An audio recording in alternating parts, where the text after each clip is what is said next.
Thank you for joining us today, and I'll call the November 9th, 2023 meeting of the Police Advisory and Oversight Board into order. So let's begin with introduction of commission members. Yes. Conrad Thomas. Joanna Johnson. Dave Hoganson. Scott Paul. Tanya Grayland. Okay. The next item is to approve the agenda. I move that we amend the agenda to include department updates. I'll second. Okay. We'd like to include department updates. Would it be appropriate to put a department updates usually runs after the public comment period? Sounds good. Do we need to vote? Yeah, so, all right, those in favor of amending the agenda to include in number 6, department updates, can I get a motion to approve it? I motion. Yeah, okay. Aye. Aye. All right, and then, all those in favor say aye. Aye. Aye. Okay. Motion is carried. Next is to approve the minutes from the October 12th, 2023 meeting. Can I get a motion to approve? So moved. Second? Second. Okay. All those in favor say aye. Aye. Aye. Aye. All right. Motion will be carried. The next item on the agenda is to discuss a January brown bag meeting date and agenda setting. I think we were talking just briefly here about that, and we have some members that won't be available in January for the brown bag, so we were talking maybe doing that in February. Right, does anybody have any input on the brown bag? Is everyone in? I would just say, please don't schedule around my unknown availability. So if you want to do it in January, do it. And I'll try and be there whenever I can. Right, but Conrad too might not be able to make it, so That's correct. Yes. I think the brown bag would, is usually something that we maybe discuss any new ideas, review things maybe we've learned over the last year, and make a plan for the agenda moving forward. So I think it's appropriate to have as many board members as possible. So I think we should arrange it to a time where everyone could be available. I agree. Yes. Yeah, right. So then I would ask the chief if there are any dates in February that look reasonable for us to be able to meet as a group with your availability and Sergeant Gamrat's availability. Thank you. Our regular meeting, just for context, is on February 8th. Anything after that regular meeting date, Tuesday, Wednesday, or Thursday, should work for us, myself and Sergeant Gamrat. Okay. So any week after the meeting in February would be an option? Yes. So the following week is the 14th on a Wednesday, I believe. Yep. Okay, so anything. So I don't know, maybe not that day. That's Valentine's Day. Yeah, maybe not that day. 15th or 22nd is the Thursday following. Does anybody have any known Right now, scheduling both of- conflicts for February? Both of those dates work for me right now. Me too. Should work. Yes. Yeah. So, I know we have a couple members not here today, but maybe we could shoot for February 15th. Okay. What time? Same. Yeah, I guess time and location. And this is a brown bag, so whether or not this is still open record, and if we have the public there or not, right? If it's, Yes, and last year we held this in the Sky Commons, and so we might want to do that again. So we're all on the ground level table, kind of open,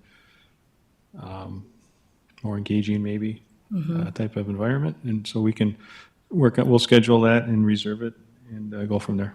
all right.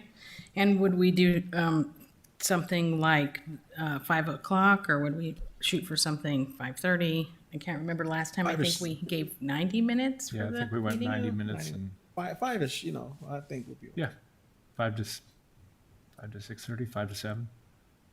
5 to 6:30. Would that work? 5 to 6:30, would that work? Chief? Okay. So I'll say that we will agree for February 15th, 5 to 6:30 at Sky Commons if it's available, right? Sounds good. Okay. All right. Next item on the agenda is the public comment period.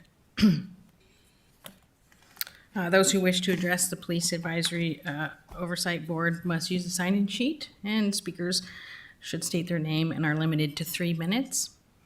Comments should not contain any profanity or personal attacks. Do we have anyone signed up for public comment today? No, nobody signed up. Okay. So the next item on the agenda is questions from the community members. And this was something that you guys voted on the last meeting, which I was absent for, so, Madam Chair, yeah. we inserted department updates. Oh, yes, we did. Thank you. Okay, Please. no sweat. All right.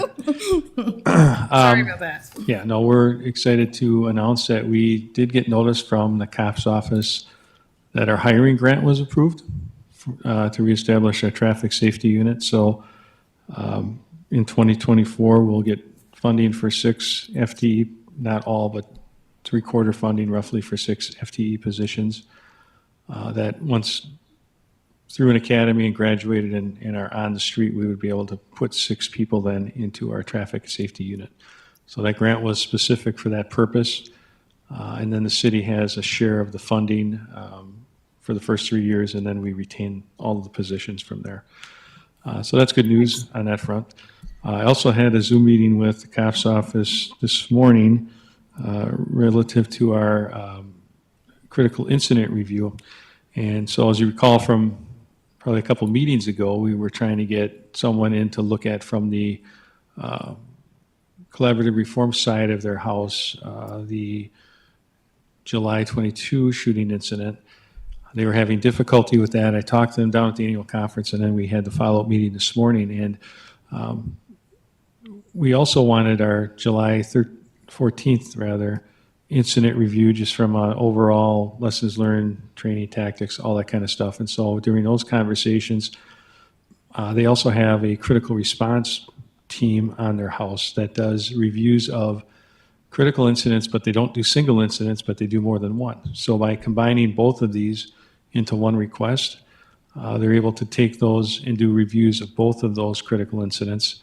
I've also asked them, and they would probably do the third one that happened outside of the city but involved our members. But I would likely need to get Sheriff Johner's buy-in on that. I don't know where they're at in that particular case. But at least we've got our 2 cases that they will start putting together, getting a draft work plan together, and then starting that process. So while it's taken a long time, I think, their staffing and everything is like everyone else's. We'll get a broader look at 2 incidents from all of those perspectives. I briefed them on both incidents and some of the factors and community concerns and things of that nature. So they're definitely able to assist us with that. Nice. All right. And that concludes my updates. All right. And do you have an idea about how long that review I don't, takes? and they didn't. Well, yeah, they don't. I think they're operating in the same world we are, and they don't give defined timeframes, but they are beginning now. They'll get the team assembled. They do a draft work plan that gets approved by their office. A draft plan will come here. We'll look at it as well, and then they'll start that actual process, and then do those reviews, and ultimately they'll present a product overview of those incidents from all those things, training, tactics, lessons learned, policy, things of that nature. And they present that to the department, or where I would they be presenting that? I believe it'll be a written document to the department, and then I would then, obviously, we'd make public or present to this board also. Yeah, okay. Well, we'll wait further. Yeah, I can keep you updated as I learn more, but that's, I know they're working on it, but then there's gaps between, okay, they'll check in with me and say, here's where we're at, kind of thing. So as I learn new information, I'll certainly pass it along. Okay, thank you. All right. I think now we will go to questions from the community members. I just have a quick Okay, question, yeah. if I could. So Chief, has the person been selected to lead this? I know we had one and then that didn't happen. And then I understand the second one couldn't, so I'm Right, not and sure it- what that is. I believe this is more of a team effort. Their critical response is more of a team effort in reviewing these incidents. So I don't have any specifics as to who would be working on it yet, but I will likely in the future. And they're obviously aware of the previous conflict as well. So I think they'll do their very best. But even with the last group, the other two folks that were on their SME list didn't respond to assist them. So. So it's a team rather than an individual. And my understanding in talking to them is that it is a team approach. And in specific, it just in the discussion, it sounded like more than one person would be involved in this review. Okay, thank you. Yep. All right. Any other questions? Okay. All right, so this is the questions from the community members on the agenda. Next, this is something that you guys voted on when I wasn't here the last time, but it kind of came about because I think we all have questions from the community and we don't always know how to answer them or what to do with them. So I look forward to you guys being able to speak in the community and speak with people and bring some of those questions in so that we could get some of these answered. So I'm excited today. Sergeant Gamrat's going to talk about restraining orders. That was the one thing. I've heard a couple of people bring that up to me, and I think it's something that would be really good to clarify and understand more of. So I appreciate you taking the time and helping us understand this process. Yeah, you're welcome. Thank you for the opportunity. It was kind of neat that the Chair Johnson brought it up. The question in our agenda setting meeting of, say, someone keeps asking me about protection orders or restraining orders. And so what I did is I purposely left it a little bit broad. So in case you have questions that you want more specific, we can kind of get into that. If I can answer them, I definitely will. If not, we can definitely get you the answers you're looking for. So what I dove into was kind of explaining the difference between like restraining orders and protection orders. There are so many different types of orders out there. And when officers respond to these specific orders for whether it be a restraining order, whether it would be a no contact order, no protection, or a protection order, they all have different verbiage in them usually. So that's one of the difficulties that officers have to work through. So if an individual calls who is a victim of a violation, they may call it one thing because that's the way they believe it or understand it to be. But when we look at the order, it's different than what they thought. Or maybe the verbiage in it isn't what they thought it was, but the order is a different way. So that's one of the biggest challenges that I know there are misconceptions of is the officer didn't do this. Well, and we try to explain that that order doesn't allow us to do that. So there are different types of restraining orders and protection orders out there. Then there was the question of how do I get an order? I know in talking with Joanna, she asked, well, this individual, if I remember correctly, was like, the police department wouldn't help me file this order. And we explained to her then, and we'll bring up now, that the Fargo Police Department or city municipality officers don't actually make the orders. We don't have that authority. So that has to be done through the county or the state court. So if you were going to go apply for that, you would have to go through the county, fill out an application and have a hearing. That's one way to do it. You can go through an advocate, so like a domestic violence advocate. That's another route that you can go. Or those orders can be assigned by a judge. So in the sense of a domestic violence charge, that's usually what the judge will order, is that order be put into place. So there's different avenues that you can take, and if I was to explain them all, I couldn't, first of all, but there are many different avenues that you can take for them. The one that I wanted to point out is that we get asked a lot, I want to put a restraining order in place, or I want to do this order, and it's unfortunate we can't help with that other than point them in the direction that they need to go, because we generally don't deal with that. Then they talked about who can serve the order. So the orders are generally served by the Cass County Sheriff's deputies. They have a special division that generally will go out and serve them. They can be served by any law enforcement officer, but they are the ones that usually have the orders, so they do the serving of them.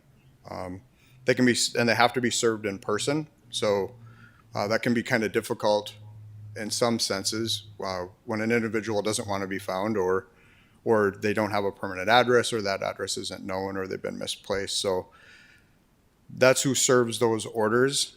And then the question of who can enforce the violation of a protection order. And that really is any law enforcement officer. They can effect an arrest on that. And then the question that Joanna was really talking about is this individual had said, well, the officers came and they said they couldn't arrest this person because the order hadn't been served yet. And so that is one of the things that has to be done. So as an instance, if someone was to not serve me with a protection order, but one was written and I violate that without knowing that there was one put in place, I can't make that arrest, or you couldn't make that arrest on me. So that would be one reason that you wouldn't make an arrest based on that. And we would try and get a hold of someone to serve it if that individual was there. But that would be one of the reasons why we couldn't make an arrest on that, specifically if that individual wasn't served that order. Another thing that we talked about in our brief conversation was the fact that let's say you receive a text message and it's a violation to have that contact. There could be different investigation pieces that go into that. There can be phone numbers that are generated on an app that are sent to you from someone that doesn't like that individual or whatnot. Not saying we wouldn't make the arrest. Is there probable cause there? Possibly. But we want to make sure that we definitely have that down, right? Now, if we come into contact with someone who has a protection order for a domestic, and we show up and they're there, that's a shall arrest. So they're going to make that arrest. There's different things such as and I think we talked about a topic that we could talk about, misdemeanors that occur not in our presence versus ones that do, ones that we may arrest on, ones that we can't.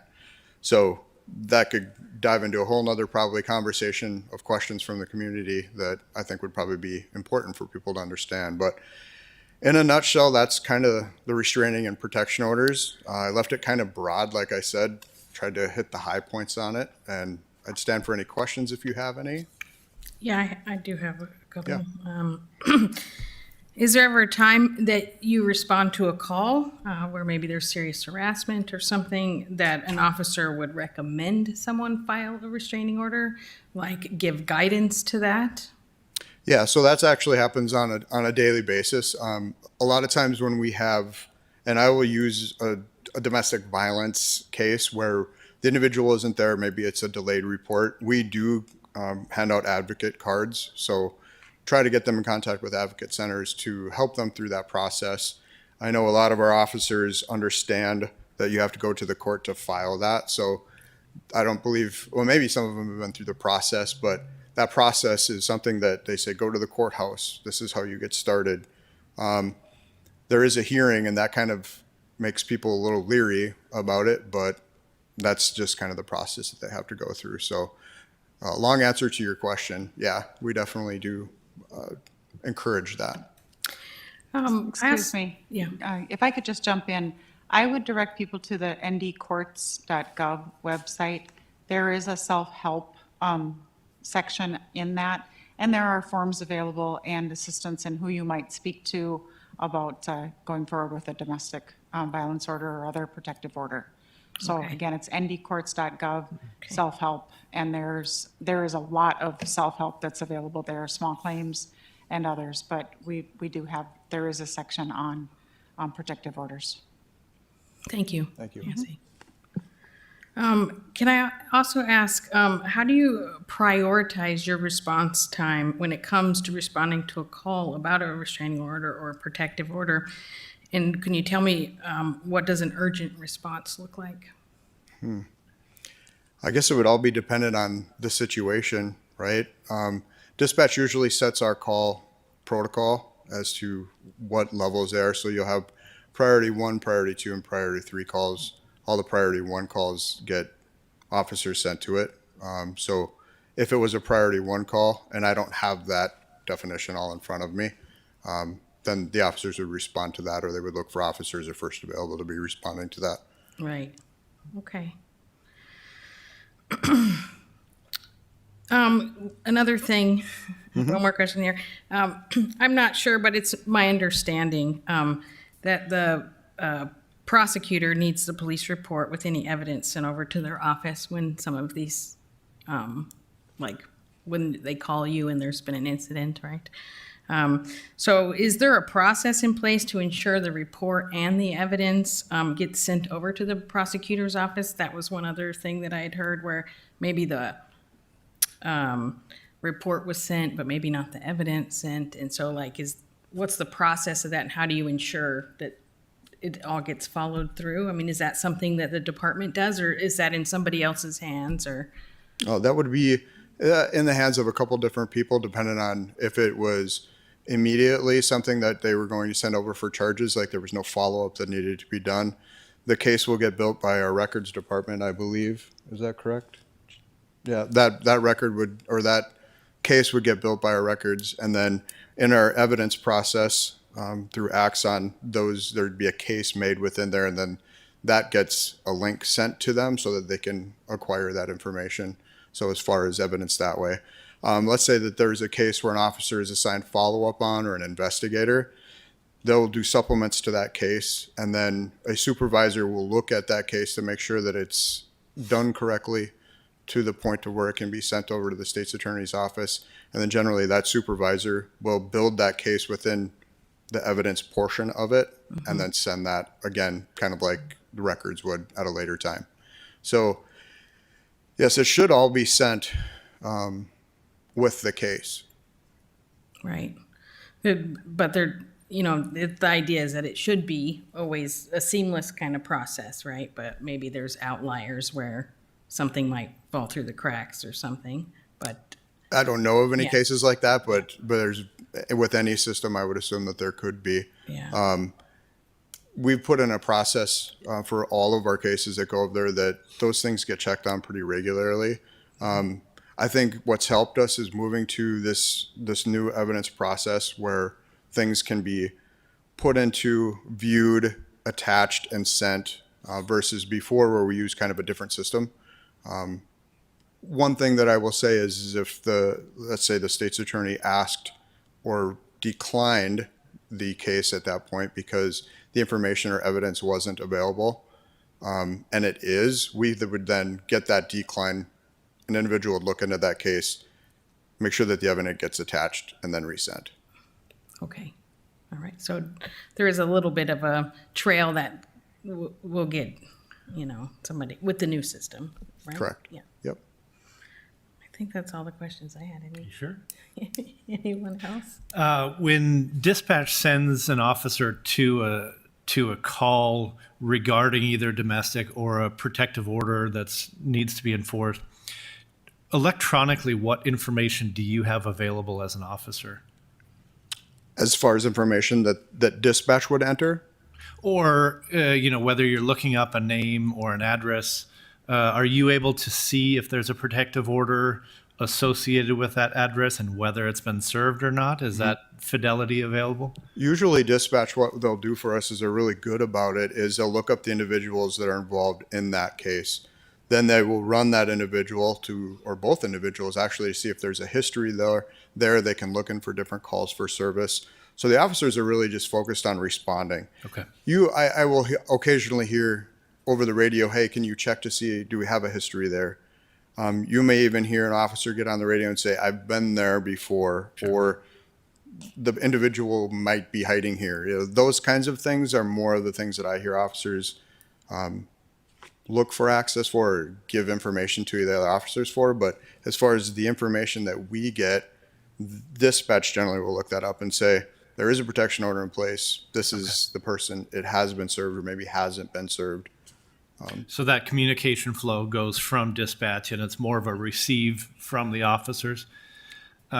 You mentioned that typically a protective order or a restraining order is served by the Cass County Sheriff's Department. Mm-hmm. Is it possible that while you're responding to a call, if dispatch has notified you that it hasn't been served yet, can you serve it at that time? We would have to get the order and serve it, but Okay. that has happened where we will contact them if the individual is going to be there, Sure.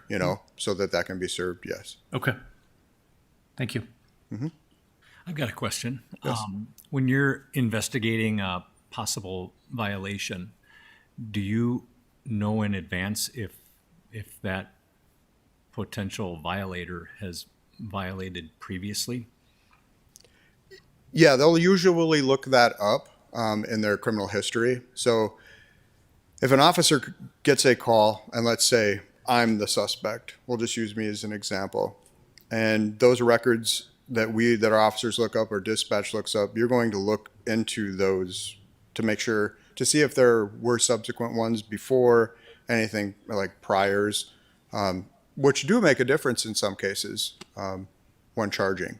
So when you look into different levels of the violation, first violation, second violation, that'll come up in court as to be used.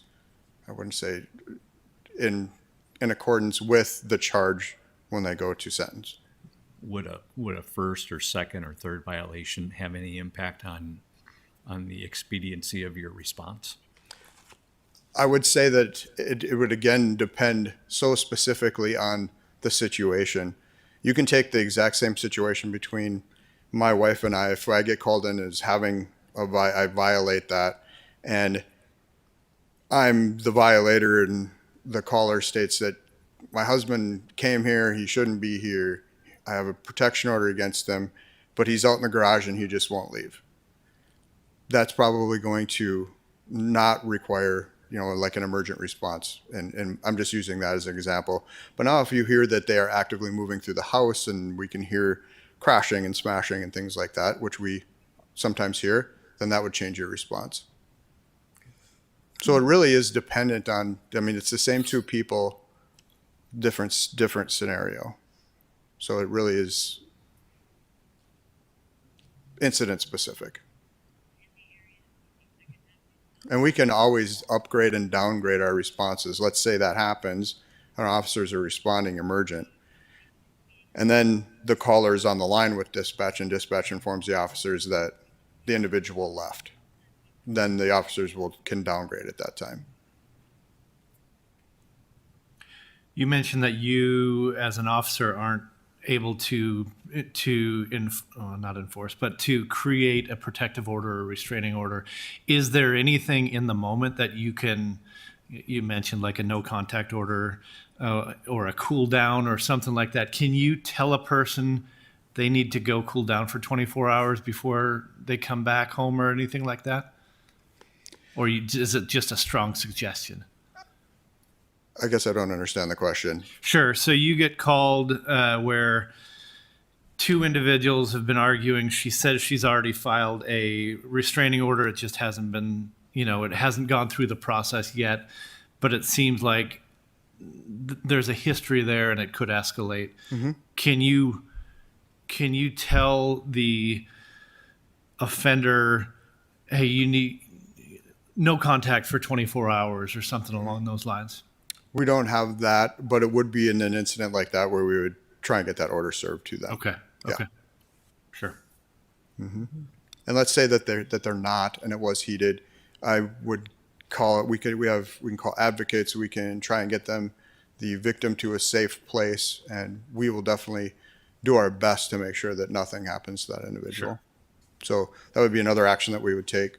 The department's really big on making sure that you finish a call, dependent on, it doesn't matter how long it takes. You just want to leave that individual in a safe place. Right. And I can tell you firsthand, officers do a lot of that. Sure.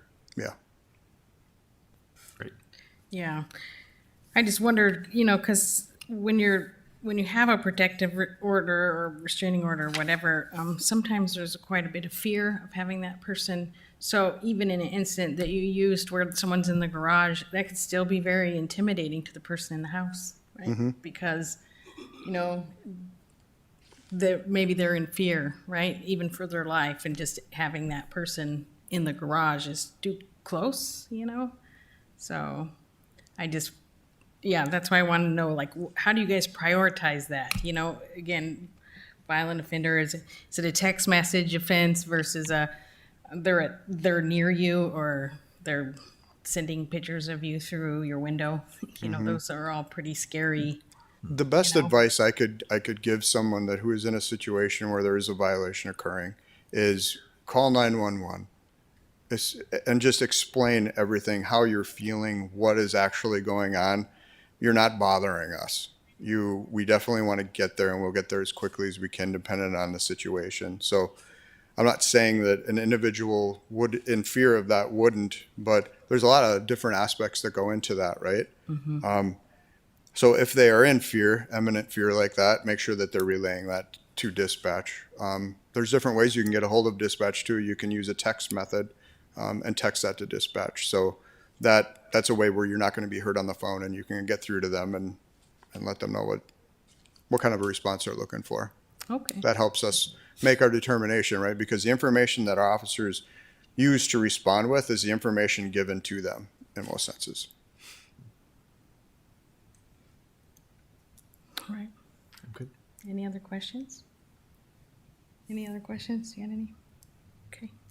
Thank you. We should Thank have you. moved Conrad down. Yeah. Alone on an island down there. It's okay. The next item on the agenda is Chief Spolsky is going to talk about the police response to mental health calls. Yeah, I'm going to cover some of the data that we've collected year to date, and then I'm going to turn it back over to Sergeant Gamrot and Officer Musich to talk about some of the on-the-ground programming that they're doing related to mental health work. And I think as a department, we're doing a lot of really good work in that area. But as we go through this data, I think one of the still prominent pieces that's missing is we do not have that last piece. We do not have a facility to hold someone who has mental health issues that really is not functioning in society and is, as evidenced here, taking up a lot of calls for service and time, and we're not really resolving those issues. So if you look year to date, and we started tracking this in early 23 for the whole year, and have gotten a little bit over the course of the last several months, very intentional and very good at tracking these and identifying calls that are solely mental health related. And in the end, that's what they are. They come in as other things, and they are just solely mental health related calls. So through October, 10 months, 2,076 calls for service were just mental health calls. That at the end of the day, no matter how they come in, it was a mental health issue, and we either had to take someone for either an emergency detention for mental health or mental health evaluation, and then they're subsequently released. And in several of these incidents, we see a repeated pattern with a group of individuals who have very chronic and significant mental health issues that just aren't addressed with the facilities and resources that we have. So that 309 of those 2,076 calls, 15% are those 15 people that we know are our most frequent call-related folks who are just solely mental health issues. There's a couple in that group that have over 30 calls for service themselves through October. Wow. 4,555 police units have responded to those 2,000 some calls, which is about right. It's at least 2 people to go to those types of calls, and sometimes 3 or more, depending on the significance of the mental health issue, because sometimes they're actively engaged in fighting or erratic behavior. We had a situation a while back where a gal walked into, a bar and just started attacking people. And there's just things of that nature that we get sent to. So it's sometimes a multiple officer run. And so that's a lot of units tied up. And then the big piece, if you look at, so they're doing time approximation. So we know that in average, we're spending 60 minutes per call. Some are obviously way longer, especially as we go to the hospital and get clearance and all that kind of stuff. But on over approximation, just looking call duration times number of officers, approximately 5,118 hours spent on mental health calls for service. A full-time person is 2,080 hours. That's more than 2 full-time positions in the over approximation. In the under approximation, we're almost at 1 full-time position. Either way, that's a lot of time spent on calls for which we have no solution. We are doing the same things over and over. Now, there is some programming that Sergeant Gamrot, Officer Mucci will talk about. There are some things that we are able to help with the group of folks who aren't as chronic as like this 15, and there's others that revolve in and out of that top 15 as we go throughout the year. But there is a significant group out there that takes a lot of time. Their issues aren't being addressed, and we are heavily involved, and it's taking a lot of our resources for something, honestly, that is really not policing other than making people safe initially. We have nowhere to go with them. There's nowhere to go for them to get the treatment. For example, just this morning we had a guy that had been walked into a bank and said he wanted to rob the bank, and sat down, got arrested. Found out that just 2 hours earlier we had been on a mental health call for him. He went to Sanford, got cleared, got released, walked away. Now he's in the bank threatening to rob the bank. Now he's in jail. And that's not, I wish I could say that's an anomaly. It's not. These are becoming more and more routine, and I think it's a significant challenge for our department, aside from the good work that we're doing with these lower level folks who have functional mental health issues that we were trying to work with them and work through that. This last piece is still missing, and I just want to point that out because I think it's a huge gap in our system. So I think, what do we have month to date? What do we got? That's just kind of for the year. So through October, just, putting October in a nutshell, 360 calls. I don't have the detailed analysis, but that 360 is within the 2,076 numbers. And again, we see, the 15% or a fair portion involving that same group of folks. So that's it on data. If you have any questions, I'm happy to answer that. Otherwise, I'll have Sergeant Gamrot and Officer Musich come up and talk about some of the innovative programming that they've been involved in. Could you explain the underestimation, overestimation, what that means? I think what's happening is it's hard to track. So we know which calls are mental health related, but we've got multiple officers involved. And just pulling it through CAD records, which is in the code that the officer gives, one officer is usually given a disposition for the group. And, there could be two officers going to an initial response, another officer who ends up transporting them. They're at the hospital for a period of time, much longer than maybe the two at the scene, depending on what's going on. And so there's no good way for them to actually track those in detail to give an exact approximation. So they look at the whole data and they use some kind of math that intelligence analysts use to come up with, here's the high point, here's the low point in terms of how many hours we're spending. But even at the low point, that's almost one FTE position, and at the high point, it's over two. Cut the mustard, right? 1.5 FTE positions just 10 months into the year. And we don't, we're short-staffed to begin with. And so that's a significant burden, I guess, I should say burden, significant responsibility that our folks have to take on. And when you're dealing with the same people over and over with the same issues that are sometimes very chronic, very difficult for our officers as well. I really do exceptional work at de-escalating, at knowing who these people are, at knowing what some of the triggers are to try and work through these scenarios. But just like we had this morning, they did a great job. They get the person to Sanford, they walk out. Now I want to rob the bank, and we start all over again. And now they're in jail, and that's two or three different. I mean, imagine how many cops went to the bank robbery call, right? Again, this is that over approximation, number of units. That's the kind of stuff we're dealing with from that perspective. Thank you for explaining that. Sure. Chief, I have a question or just an observation in what you just mentioned. You mentioned gaps and responsibilities, and it seems like there's something that is missing here. And obviously,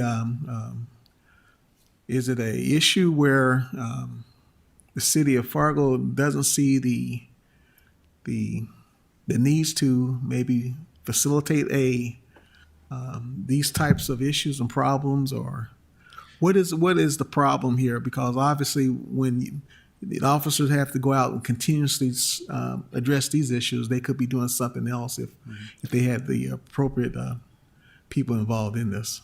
Right, and I don't think our city administration is adverse to having some type of facility here to address that. I think the real issue is our state legislation, which only identifies the one place in Jamestown where we can where folks can be committed, there's no regional mental health facilities in the state. And so we have you're either at the Jamestown level and their beds are full all the time, or you're not, and then you're out in the community trying to get by. And Fargo's not the only department dealing with this issue. It's everywhere in terms of that particular issue because there's no place for us to go with them so that they can be treated. And I think it's a state legislative discussion point, and we have as a profession, the department, North Dakota Chiefs Association, and our city talked to legislators about regional mental health facilities. But that hasn't come up at the state level in legislation yet. Well, this could be an issue, a concern, especially in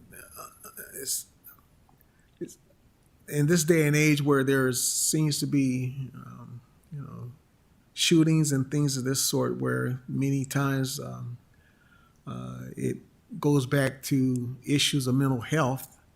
Obviously, these individuals, I don't know whether there's a profile in terms of their disposition in terms of whether they're violent or not violent and things like that. But I would assume that this is very important to try to get addressed, especially if there is some tendency to maybe have violence involved in it. Mm-hmm. No, I think it's definitely a significant issue. I mean, really, again, we're going to hear about some stuff that we're really doing well in the areas that we can actually have an effect.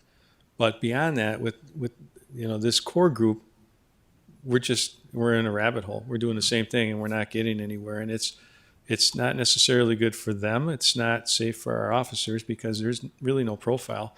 Someone that chronic at any given time, it might become violent. And so that, we have to be very careful there in what we do. And that's why I think, I don't think people have a full understanding of how well our officers do, how calm, and just really compassionate also in terms of trying to deal with these people in those situations. And sometimes we're also hearing it from the people who call because there's property damage and they want something done. But this person here really was unable to form criminal intent, so we're probably not going to the jail. And if we want to go to the jail, can we get into the jail, which is a whole other story. But from the mental health aspect, I think we could certainly use some help at the state level to establish regional mental health facilities. And so I'll tell you a little story. I come from Wisconsin, and we had regional mental health facilities most of my career. And in about 2011 or 2012, give or take, the state legislature in Wisconsin decided that it was too expensive to have these regional mental health facilities. And they combined to one mental health facility, Winnebago, which is, if you look at Wisconsin, it's about right here. Well, if you're up here as a cop or you're down here as a cop, and I have to convey someone to Winnebago, and maybe I'm from a community with only a few cops, because that's a 2-officer operation, conveying someone in a mental health crisis 4 hours outside of their jurisdiction, in secure custody, we can't have them uncuffed and things of that nature, to that facility who also has limited beds, very similar to Jamestown. So it took them about 12 years, but Wisconsin finally corrected their error. They just passed some legislation that is going to now reestablish regional mental health facilities. And, it's kind of one of those things where if anyone's been around 12 years ago, they would remember we used to have that and what a bad idea it was. And they finally now fixed it. I think that's missing in North Dakota and needed. I think it's fascinating with all the things that the state legislators choose to spend their time on. Something as important as mental health seems like it didn't make the cut, unfortunately. I think it's a difficult conversation because if you go back to the 80s, before deinstitutionalization, there was a very big stigma around mental health facilities. Sure. And many of them weren't well run. And there were things that were in place during that time and before that, were either abhorrent or really weren't treatment worthy. And even, 40 years later, I think people are afraid Sure. to even look at that model, regardless of the fact that we've come a long way in terms of mental health treatment and what a facility in today's world would look like, and other states obviously have them.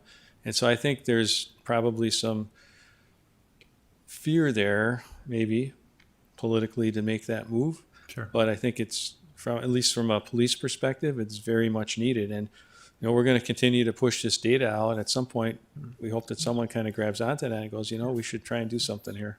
Until then, you'll continue to be the Band-Aid. We're going to continue to do our best, and you're going to hear about some really good work. I mean, there's some areas here where we can be effective, and we are, but we've got this other lagging piece that's just out of our control.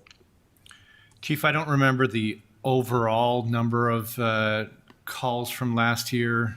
Do you happen to remember off the top of your head? We weren't tracking these last, so we were just able to put this into place starting in 23. So I don't have a Sure, comparative baseline. But overall number of calls. Total calls, 95,000, I believe, last Okay. year. Okay. Yeah. Got it. And would you prioritize the top 15 individuals, or would you, if you had to focus on one area, would it be the rest? I think where we're lacking is definitely that core group that have these really significant chronic issues that the services here aren't addressing, and we're continuing. I mean, if we had something there, that would take a significant load off the hands of our personnel, and we probably could even be more effective at the lower level and or doing other things in the police realm with that time. Yeah, and then the people would be getting the more proper care. Oh, absolutely. Yeah. Yeah. Right. I mean, they're really not. There's just no argument about it. We've seen it time and time again. Okay, so are we good? I'll turn it over and you can hear about the good stuff. So I'll leave you on a good note. Sergeant Gamrat and Officer Musich are really doing some really good work as part of our community engagement team. And I'll let them come up and talk about some of the programs.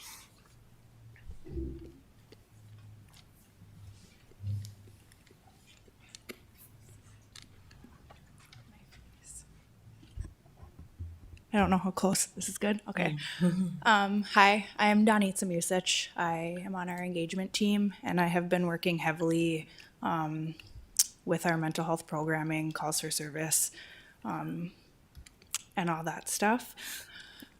So I'll start with the first topic. We started ride-alongs with Southeast Human Services. Their crisis team has been riding with the engagement team the past month or so. Just to give them an idea of a day in our life, calls that we're handling on a day-to-day basis and how we're handling those. And it's, for me, been very interesting, the questions they have. They kind of really don't get to see what we do on a daily basis, especially with the mental health calls. So it's been very eye-opening for them, and they've been able to ask some good questions and kind of see our side of it. And then I'll go into the mental health ILP meetings. We meet once a month with Southeast and the engagement team, and we talk about those top 10 to 20 individuals that we're dealing with. I mean, on a daily basis, multiple times a day, these people are calling in. We go over the types of things they're calling in about, and then we discuss as a group a plan for them for the next month or so. And this month, we had the meeting today, actually, there was not a lot of repeat people on the top 10 list because we kind of came up with a plan and it seemed to be working for the most part. So that's been exciting. And I'll show you kind of an example at the end. The thing that I'm most excited about is the co-responder program. Those are all across the country. I'm not aware of anything in North Dakota thus far, so we're trying to start the first one as far as I know. It is where we will have a licensed social worker embedded in the police department, and they respond to mental health calls for service with an officer. So the goals of that program are to efficiently and effectively connect individuals who need services with the correct services. And that doesn't necessarily mean it's going to be a mental health service. It might be something just like housing that they need, because in their world that is a crisis, and that's something we would be responding to. We also are looking to obviously reduce the calls for service that patrol is responding to and take a lot of that off their plate, so that they're able to, like we said, go to police issue calls and do more of that stuff. We're also looking to reduce the number of hospitalizations and holds and transports that we're doing. because the social worker will be able to come up with a safety plan, for example, for that person. So they're able to stay in their home for the night instead of having to spend the night in the emergency room or somewhere else outside of their home. And then overall, we're hoping to improve the relationships between people in crisis and the police, because we will be showing up with the mental health provider and they'll be able to see that we are really there to help and we're not so scary or there to hurt them or just rip them out of their homes. So that's something that I've been working heavily on. We actually, myself, Sergeant Gamrat, and Audrey Hopkins from Southeast, we went to St. Cloud, Minnesota. They have a very successful co-responder program, and we shadowed them for 2 days, and it was a very cool experience. Very excited to get ours going here, hopefully in the future. So if you have any questions, I can try to answer them. We're at the very beginning of this, so I don't know if I'll have all the answers, but I can try. So is there, when you come on shift, is there an officer that, like if you had this co-responder thing, so just trying to understand that a little bit. So if you had a call, is there going to be like a certain officers that are, going to respond to those calls? Or is it like any officer can respond and then the licensed social worker will meet there or ride with them there? Or how does that work? It can be different per department. The way it works in St. Cloud, I'll use them just because we were there and got to see it in action, is they have 2 mental health providers, the social workers in the department, and then they only have 1 police officer in their co-responder program. So when she's on shift, she's the one responding. They sometimes ride in the same car. Otherwise, the social worker has their own vehicle and just will meet on scene. If that corresponding officer isn't there that day, they can just go with a normal patrol officer. They just need to have us there. Yeah. Okay. So in St. Cloud, is the social worker a civilian member of the police department? Yes, they're employed through like a private mental health facility in St. Cloud. Okay. So they're employed through a different agency, and then they're just partnered with you, I can't remember. Embedded? Yeah. embedded in. Okay. Yes. So the co-responder program there, the question was, one more time. I'm just curious if it was embedded into the agency. So you're partnering with another agency to provide the mental health services, and then so they're not employees of the police department. Gotcha. Okay. So when I spoke with the supervisors there that run that program and got it off the ground, they contract through, like, let's say we'll just use an example of Southeast Human Services. Mm-hmm. We contract with them. They still pay that individual's salary. They work for Southeast, but they would report to work at the police department. Gotcha. Through St. Cloud, they go through an extensive background check, and just like any civilian employee would, because they're going to have access to specific information that may not be privy to somebody that wouldn't go through a background.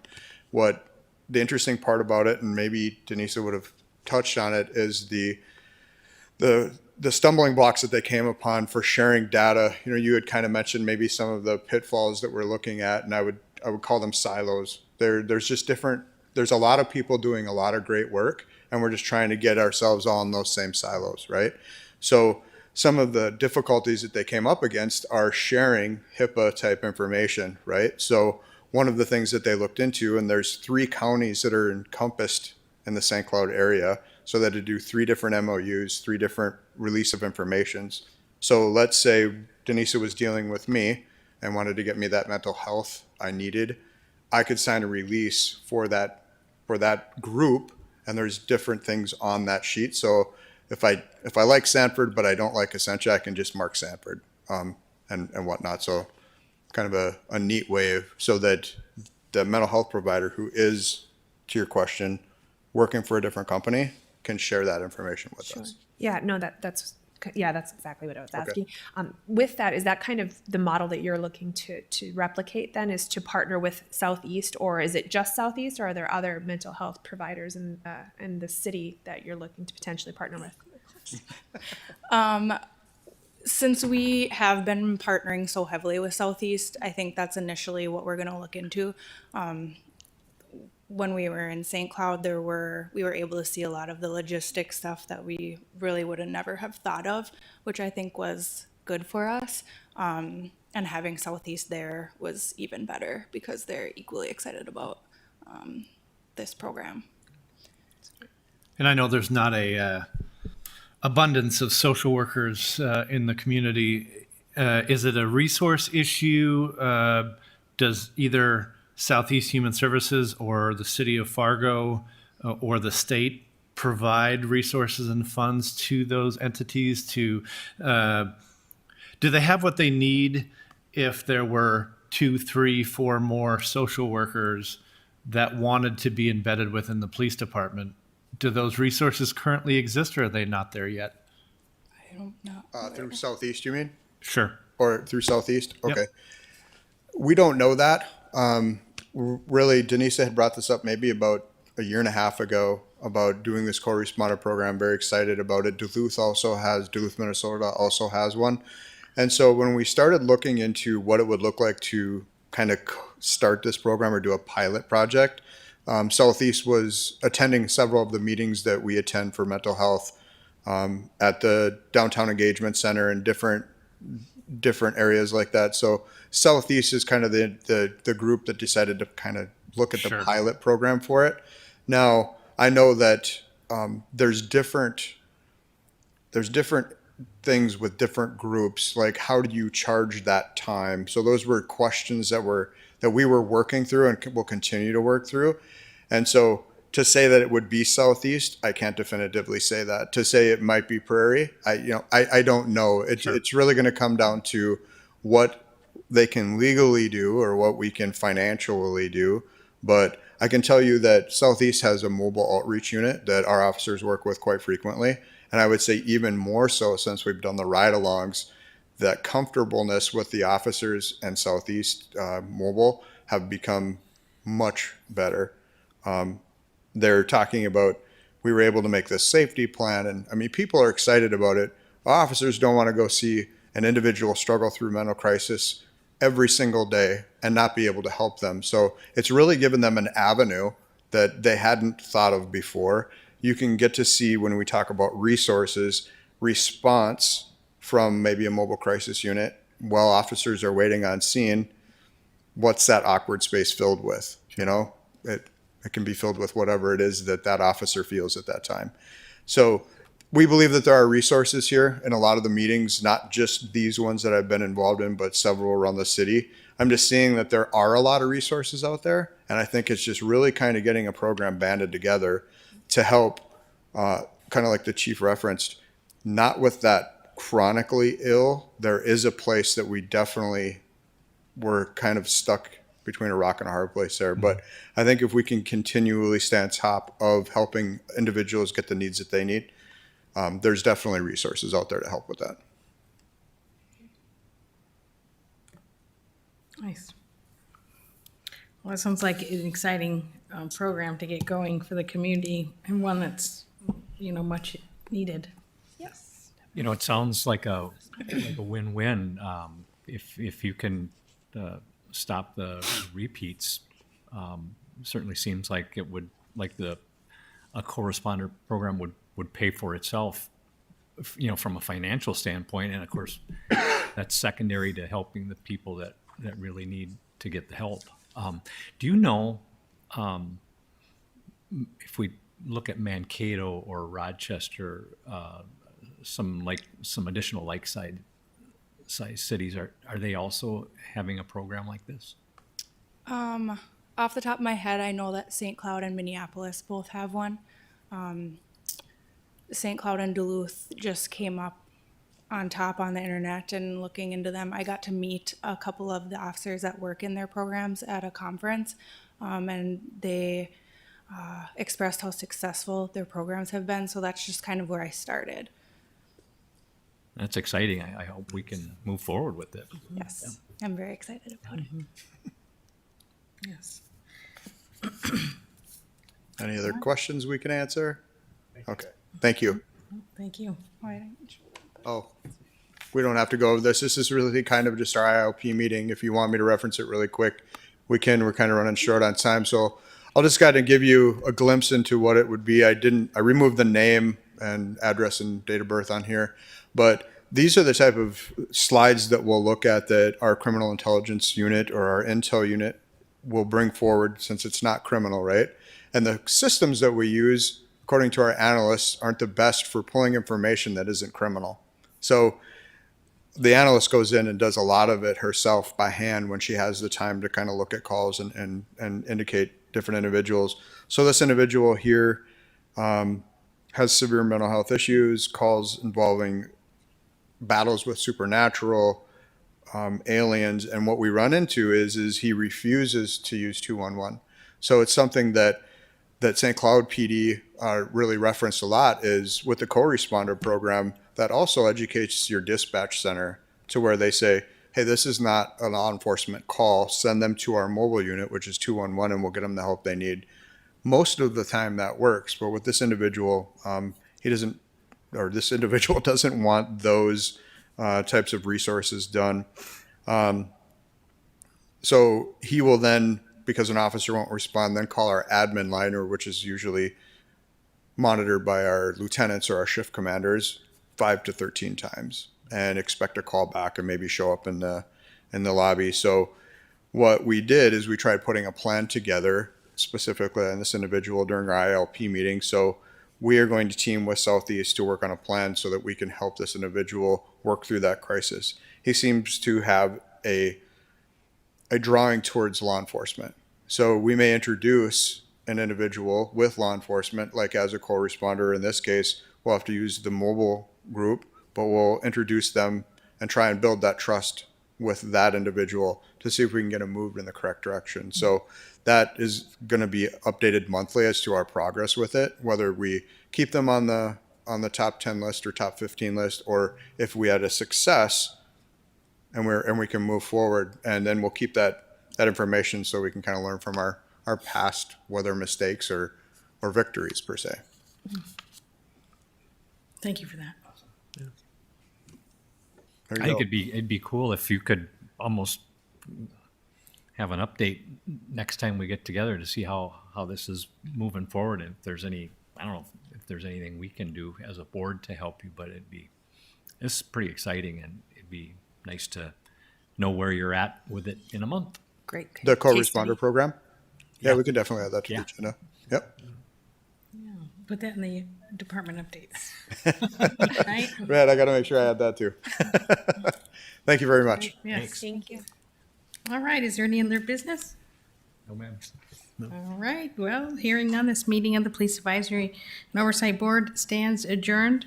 Our next meeting is scheduled for December 14th at 5 p.m.